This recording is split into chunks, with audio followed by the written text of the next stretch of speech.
Will go there. પણ એના પાસે જતા પહેલા હું તમને થોડું કહી દઉં. બ્રુકલિન બ્રિજને બનાવતા 14 વર્ષ લાગ્યા હતા, 14 years. એ વર્લ્ડનું નહીં પણ અમારા યુએસનું પહેલું સસ્પેન્શન બ્રિજ એટલે કે ઝૂલતો બ્રિજ છે. 2 પાયામાં એ બ્રિજ સ્ટીલની જાડી રસ્સીઓથી લટકે છે.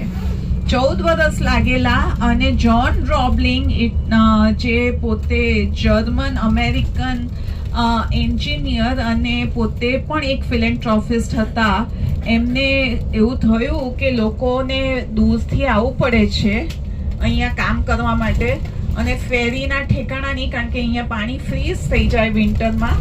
તો એને થયું લાવો ને હું બ્રિજ બનાવું. એટલે પ્લાન લઈને આ 180 years પહેલાની હું વાત કરું છું. તો એ પ્લાન લઈને સ્ટેટ પાસે ગયા તો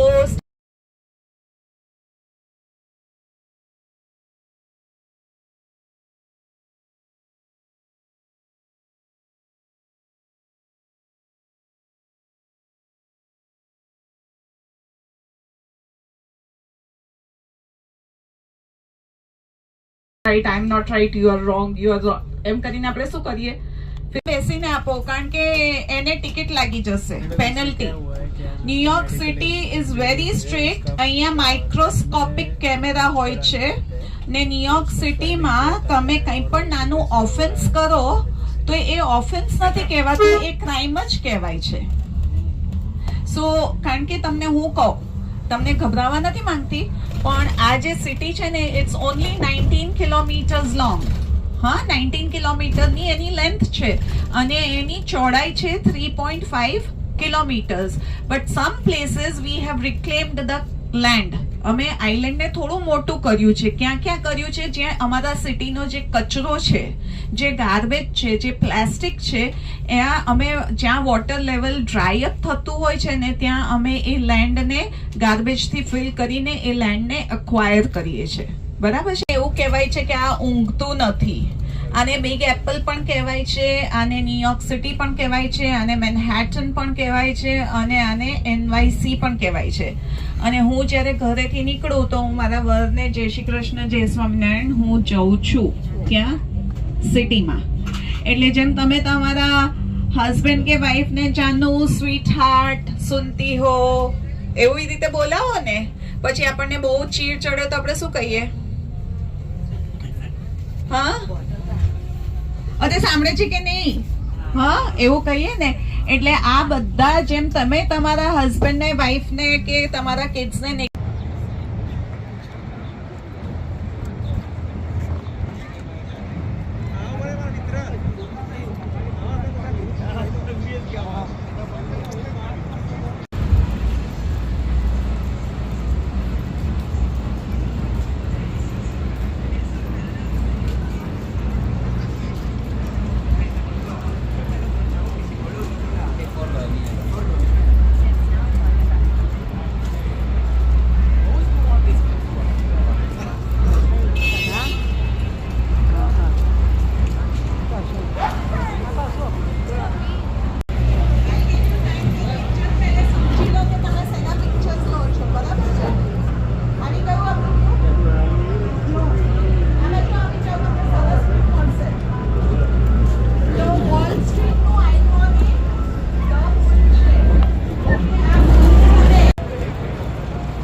રાત ઉજાગરા કરવાનો